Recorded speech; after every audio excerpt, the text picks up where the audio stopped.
Les Guépards affrontent dans quelques heures les Chevaliers de la Méditerranée, un match décisif pour leur qualification à la Coupe d'Afrique des Nations. Retrouvons dans ce 13h nos ambassadeurs en séance de prise de connaissance de la pelouse à Tripoli. Forum international des syndicats. La question de la représentativité légitime des syndicats au Bénin et en Afrique était au cœur des réflexions. L'essentiel à retenir des travaux du dit forum à suivre dans ce journal. Et quel est le groupe qui représentera le Mono à la phase nationale du concours de musique traditionnelle organisé par le projet Suède? La phase de sélection est passée. Découvrez le gagnant dans cette édition.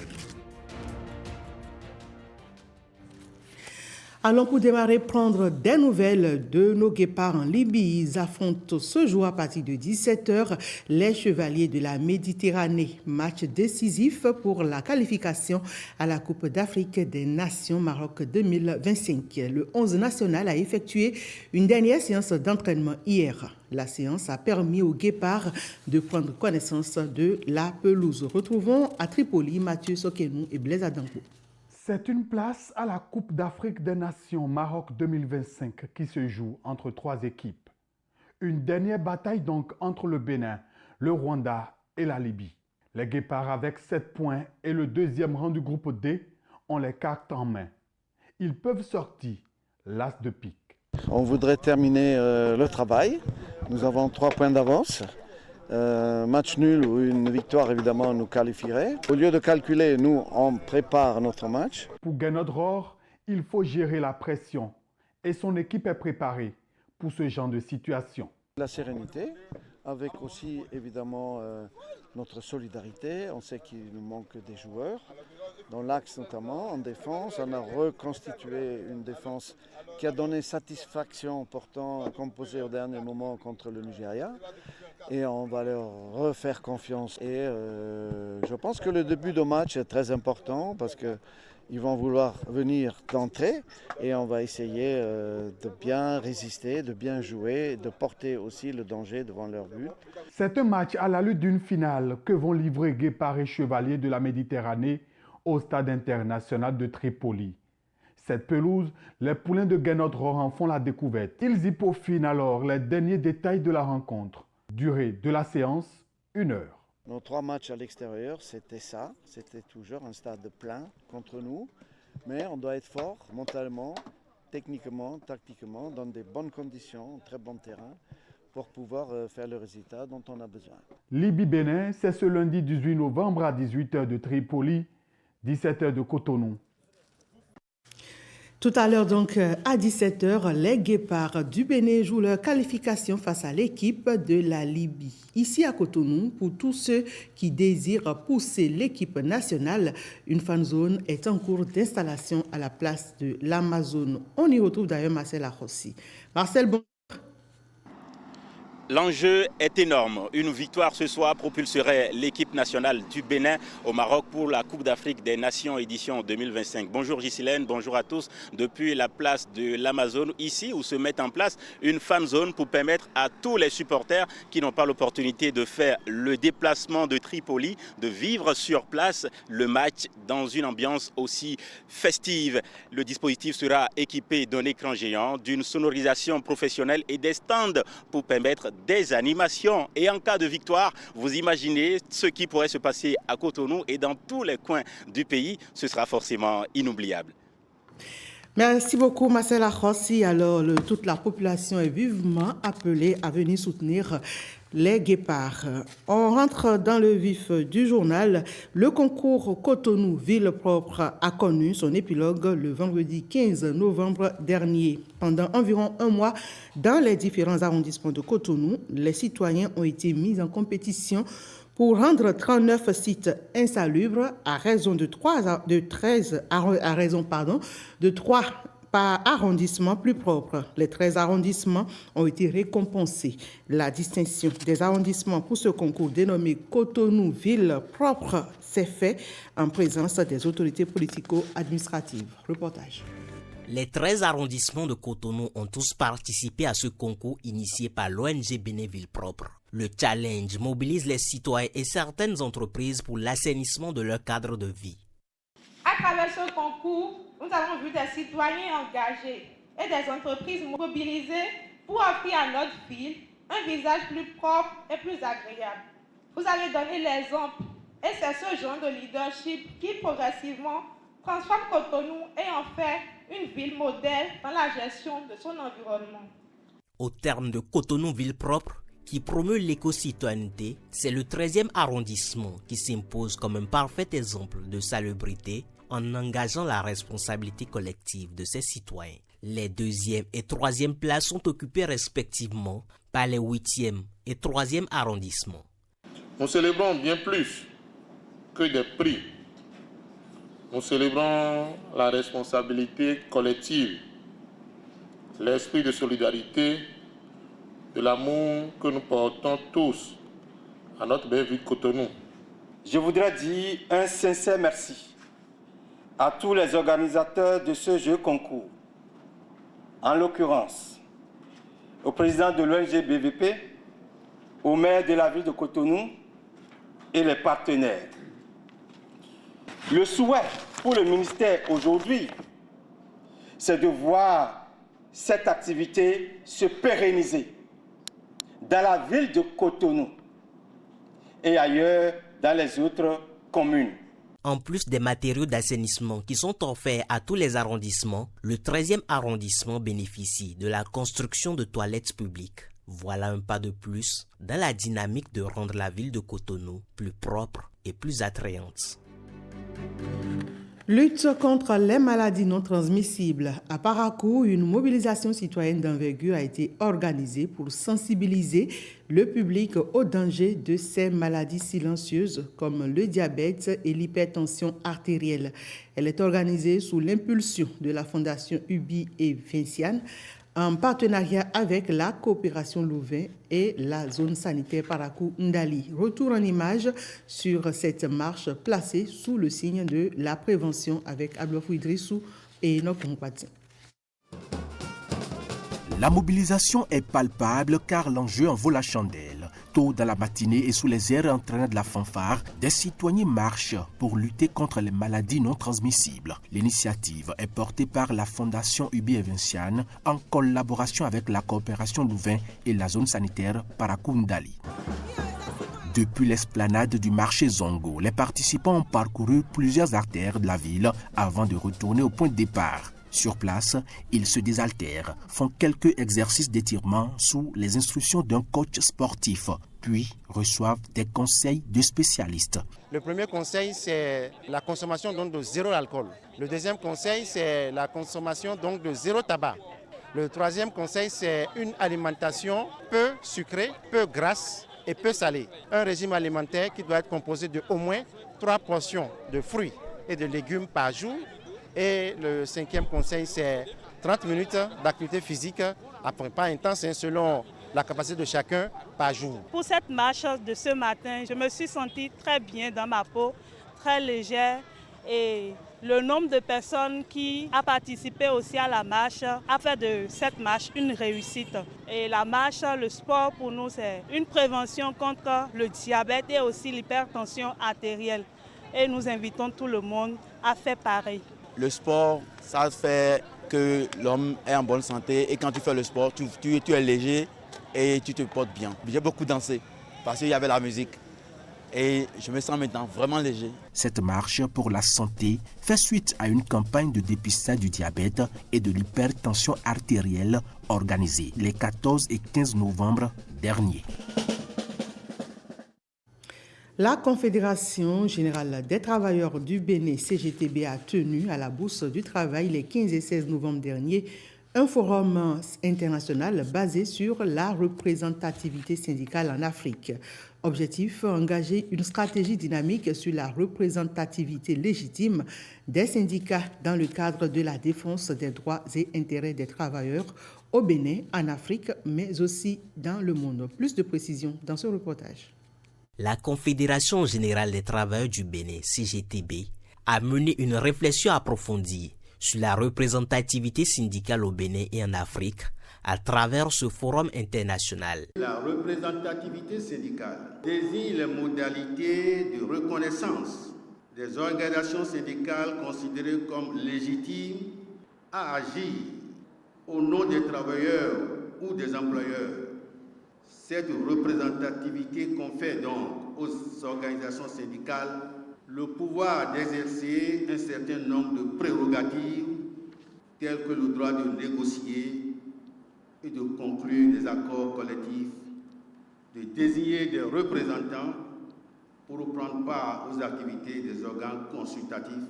La CSA Bénin, la CGTB et l'UNSTB, en initiant cette rencontre internationale, visent d'une part à mener une réflexion prospective sur la représentativité syndicale dans une perspective d'un meilleur encadrement au plan international et d'autre part à collecter des outils pertinents de plaidoyer au plan national. La présente assise s'inscrit dans la dynamique des stratégies d'une représentativité légitime des syndicats dans le cadre de la défense des droits et intérêts des travailleurs.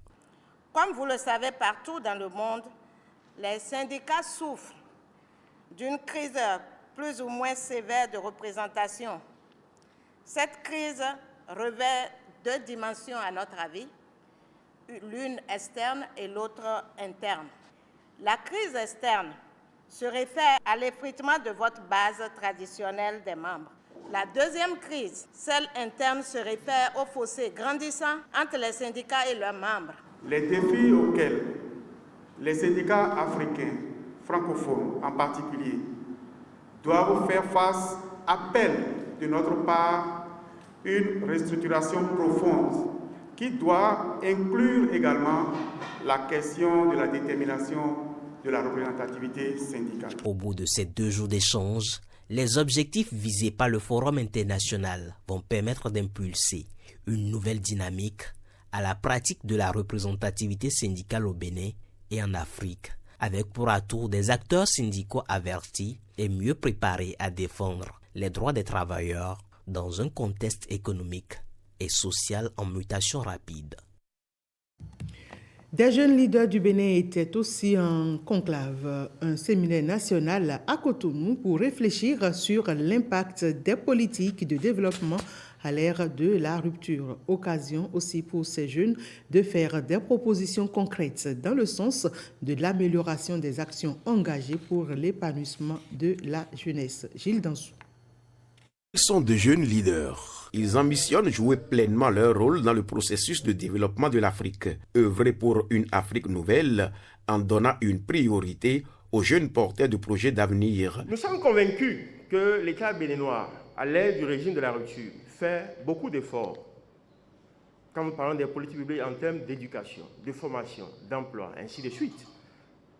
L'État béninois fait déjà beaucoup d'actions. Mais nous sommes convaincus qu'il y a des défis. Il y a des challenges sur lesquels nous devons nous accorder. Nous devons nous intéresser. Nous avons identifié 5 domaines phares. Il s'agit, entre autres, de l'éducation. Il s'agit, entre autres, de la formation, de l'emploi, de l'entrepreneuriat, ainsi de suite. Le président de la République, son Excellence Patrice Talon, a toujours placé la jeunesse au centre de l'action. Dès 2016, l'ère de la rupture s'est articulée autour d'un mot d'ordre: agir pour transformer durablement notre pays. De nouveaux ambassadeurs de jeunes leaders ont été par la même occasion installés. L'Agence de développement des petites et moyennes entreprises a outillé les promoteurs des micro, petites et moyennes entreprises sur la thématique de l'éducation financière. Plusieurs thématiques ont été développées pendant 3 jours de travaux à Parakou. Olviga Messan et Dokas Tito Tchaliji pour le compte rendu. La planification budgétaire, la gestion de la trésorerie, le financement de la croissance des petites et moyennes entreprises, entre autres thématiques abordées au cours de cette formation. Une formation initiée par l'Agence de développement des petites et moyennes entreprises. Durant les 3 jours de formation, il y avait 5 pôles dans l'enseignement à donner à ces chefs d'entreprise. Il y a la gestion de la trésorerie, il y a la gestion budgétaire, il y a la gestion fiscale, il y a le financement de la croissance et l'analyse des indicateurs, c'est-à-dire comment apprécier sa performance. Ces 5 éléments ont été développés au cours des 3 jours. Je pense qu'avec ce que moi j'ai vu, c'est que ces personnes se sont montrées suffisamment intéressées.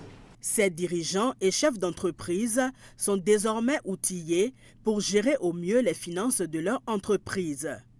Nous avons parlé de comment planifier son budget, les entrées et les sorties, comment les contrôler, comment avoir un plan pour ces budgets et comment est-ce qu'il faut maintenir cette dépense pour ne pas être dans les pertes. In fine, ça devrait permettre à ces dirigeants de pouvoir améliorer et renforcer la performance non seulement financière mais globale de leur entreprise dans le cadre de leurs activités. L'un des pôles d'intervention de l'ADPME, c'est de développer, l'améliorer la productivité et la compétitivité des entreprises pour leur permettre d'être beaucoup plus performantes et faciliter entre autres ici l'accès au marché et au financement. Mais ces formations entrent dans le cadre de la promotion de l'entrepreneuriat et de l'innovation. Des attestations de participation ont été délivrées aux participants, un document qui atteste de leurs compétences entrepreneuriales. Comment faire en sorte que la plateforme portuaire soit sûre et efficace? Le port autonome de Cotonou réfléchit à la question à travers l'organisation des journées de sûreté. Une rencontre qui va permettre aux acteurs de tout l'écosystème de pouvoir se conformer aux standards internationaux. Alexis Sebemon et Herman Rodrigue-Amégan pour plus de précisions. Le port de Cotonou, un acteur majeur de l'économie béninoise qui dessert aussi les pays de l'Interland. Face aux nouveaux enjeux notamment sécuritaires, le défi de la sûreté est plus que jamais d'actualité. D'où l'organisation de ces journées pour échanger sur les meilleures pratiques internationales et définir des stratégies pour arrimer les dispositifs de sécurité aux nouvelles menaces. La sûreté portuaire est une responsabilité collective qui nécessite la vigilance et l'implication de tous les acteurs. Ces 2 journées seront l'occasion de partager nos expériences et nos bonnes pratiques, évaluer nos dispositifs actuels, renforcer la synergie entre tous les intervenants de la chaîne de sûreté portuaire et surtout définir ensemble les axes d'amélioration pour l'avenir. Certaines structures partenaires du port autonome de Cotonou font déjà des progrès dans ce sens, des petits pas peut-être, mais des pas dans le bon sens. Moi, comme directeur, je pense, j'entre dans le port un peu partout, personne ne va m'arrêter, j'ai mon badge, DG du port, moi j'ai l'autorité d'entrer partout. Et j'ai essayé d'entrer le site de FH. Et votre agent de sécurité, un petit gars qui est là, il dit non, tu ne peux pas entrer. Je dis, mais je suis le DG, je vais juste visiter, je vais regarder. Non, tu ne peux pas. Tu as besoin de ton badge, ton Macron, il faut être annoncé. Il a vraiment bien fait son travail. Le port de Cotonou est en pleine mutation. Grâce à des investissements importants et à une volonté politique affirmée, il se positionne comme un élément clé du commerce maritime en Afrique de l'Ouest.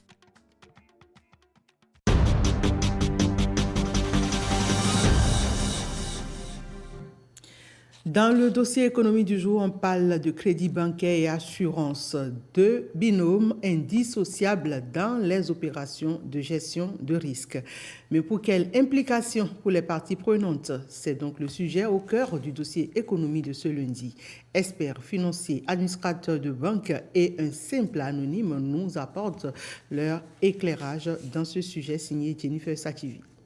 Le prêt bancaire, l'une des solutions de financement les plus répandues, se retrouve utilisé par différentes couches de la société. Selon le profil et les capacités de l'emprunteur, la banque met en place un système de remboursement qui prévient tout risque. Souscrire à une assurance est la principale alternative. L'assurance peut faire partie des garanties que la banque propose aux clients parce qu'on peut maîtriser certains paramètres, certains éléments, mais on n'a pas du tout la maîtrise de tout. Alors, il revient, en termes de gestion des risques, il revient à la banque de prendre des dispositions pour qu'en cas de qu'est-ce qu'il y a, comme on dit, que la banque ne soit pas pénalisée. Le banquier qui voit que bon, le crédit que je vais mettre en place, l'engagement que je vais prendre est un peu gros, porte encore assez de gains. Lorsque le client décède, l'assurance supporte le reste du crédit. Maintenant, si le crédit n'est pas assuré avec perte d'emploi, même si le client ne meurt pas et qu'il a perdu son emploi, il doit s'occuper de comment faire pour payer le crédit. Patrice est son nom d'emprunt. Cet ancien fonctionnaire, après avoir contracté un crédit dans une banque, a opté pour la démission afin de se concentrer sur ses projets. Malheureusement, il a dû faire face à bien de complications. Quand je voulais contracter le prêt, en fait, je n'avais pas pris le temps de bien lire les conditions de banque. J'ai fait le crédit, après j'ai démissionné, je suis parti. Et mes problèmes ont commencé avec la banque. J'avais une très forte pression de mon chargé de compte parce que le crédit était sur, je crois, 5 ans, si j'ai bonne mémoire. J'avais fini à peine de payer la première année. Tout contrat d'assurance, il y a des clauses, il y a des exclusions. Donc si par exemple, c'est vous qui déposez votre démission, on peut pas considérer, l'assureur ne va pas considérer ça comme une perte d'emploi. Si c'est vous qui vous demandez une mise en disponibilité, l'assureur ne va pas considérer ça comme une perte d'emploi. Donc, il y a dans le contrat, l'assureur spécifie, donc il énumère exactement toutes les conditions qui sont exclues de ce contrat-là. C'est le banquier qui met le crédit en place, qui juge de l'opportunité de cette assurance-là, compte tenu du fait que la facture à payer n'est pas de l'eau simple à boire. Mais en cas de remboursement anticipé ou de rechargement de crédit, le trop perçu n'est pas toujours retourné de façon systématique. Une réalité bien souvent justifiée. Pour ces assurances-là, ce sont souvent des primes uniques que vous payez au début du crédit. Et lorsque vous payez en prime unique et qu'après vous décidez d'anticiper le remboursement ou dans le cadre d'une opération de recharge ou bien de rachat de crédit par une autre institution bancaire et tout, ça c'est votre décision. Ce n'est pas la décision de l'assureur. Donc, une fois que vous avez déjà payé, lui, il s'est rendu disponible pour vous rendre, ce service sur la période de 7 ans peut-être, de la durée du crédit.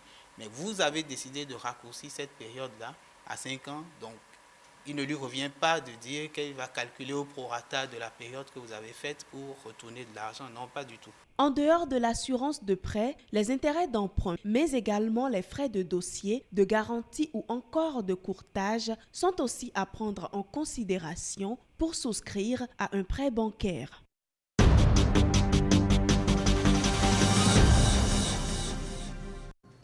Et qui dit économie dit marché. Allons découvrir le marché Ganhi totalement rénové. Si vous êtes un habitué des lieux, vous le savez certainement. C'était un marché usé, sans assainissement, en plein cœur de Cotonou. À sa descente sur les lieux en 2020, Patrice Talon avait promis sa reconstruction. Et c'est chose faite. La promesse est tenue. Jérôme Humbo nous propose une balade au cœur du nouveau joyau. La preuve de l'attachement du chef de l'État à créer des conditions décentes aux femmes dans leur commerce, c'est sa descente surprise au marché Ganhi.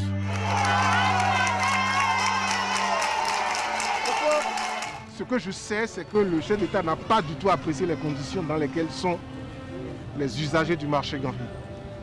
En termes de fonctionnement, mais surtout en termes de salubrité, de conditions, il a été fondamentalement choqué par ça.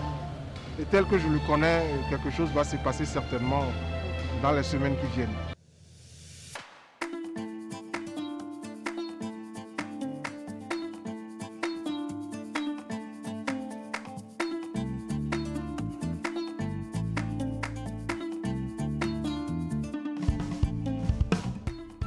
Ici, c'est un chantier particulier, c'est un marché privilégié, je vais dire.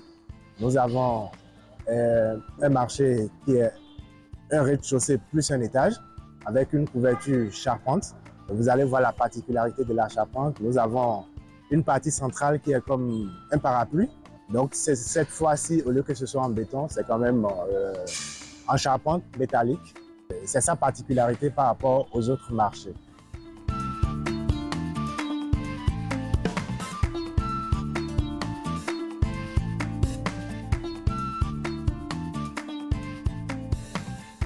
Ici, nous avons environ 700 étals aménagés. Nous avons une dizaine de boutiques, de grandes boutiques. Nous avons 2 grands types de restaurants. Nous avons les restaurants à proprement dit et nous avons de petits restaurants de la taille des maquis, des fast-foods. Donc nous en avons une vingtaine environ.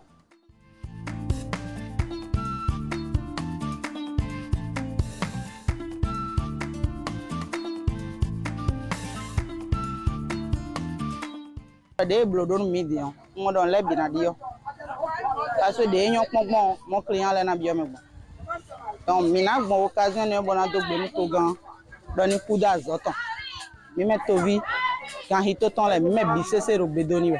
On est tous heureux, contents d'entendre que d'ici peu de temps on ira là-bas. On est contents. Non bon, ce qu'ils ont fait, ils ont bien construit le marché. Mais ils ont pris le plan, l'ancien, parce que rond-point qu'ils ont fait en haut là, ils ont pris ce plan pour moderniser, pour que ça améliore mieux qu'avant. Maintenant, ils ont encore fait, et il y a des fleurs à l'intérieur, bon, jusqu'à... Parce qu'ils ont bien construit en tout cas, c'est bien travaillé. Baba, mettons nous comptons nous à Tchog, nous comptons Mario à Tchog, Melodoka. Nous comptons à Tchog, Melo, doit healer, comme moi, healer, quand on est complété. Alors, Tchog. Oh, à qui on est mis des médailles, mais non, c'est ouvert du Djao. Il est bien, bon, il est au courant. Donc, mais non, c'est ouvert, surtout Djao, mais non, c'est ouvert. Tchéonion, puis bien, on famille, c'est ouvert. Et là, Tchéni Kaka, on a un Djido, parce que les médias sous moi, on doit tomber, on a zone à l'auto. Nous devons à Tepupa. Programme mettons si j'ai monsieur Talon. Vraiment et vivre mes talons nous à son et ouais de arrière sur côté. Il y a deux côtés. Pour nous il y a mon arrière sur côté. Arrière Jacho tam. Il faudrait que les Jacho bon, mais mes drone nous arrière mais là minime. Nous avons un aménagement paysager ici à l'intérieur, au niveau de la partie centrale que nous appelons parapluie. C'est vrai que ça nous permet d'avoir un peu de végétation ici à l'intérieur du marché. Autour du marché aussi, nous avons des arbres et nous avons assez de place pour le parking. Sur la façade sud, nous avons parking 2 roues et sur les 3 autres côtés, nous avons parking pour les véhicules. Et nous avons maintenant, à part le marché, nous avons le parking destiné pour ce marché-ci qui est de l'autre côté, que vous allez voir, c'est bien aménagé, qui peut prendre environ une 60aine de véhicules intérieurs. Et autour aussi, nous avons qui peut prendre aussi environ une 60aine de véhicules tout autour. Et une bonne partie réservée pour le parking de roues, pour les motos.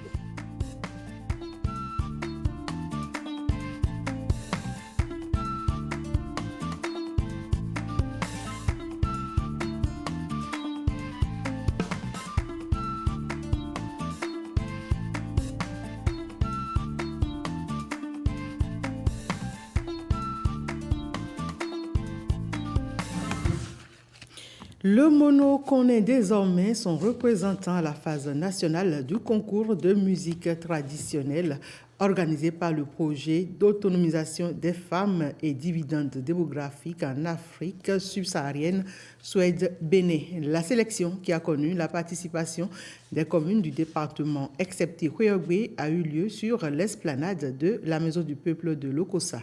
Reportage.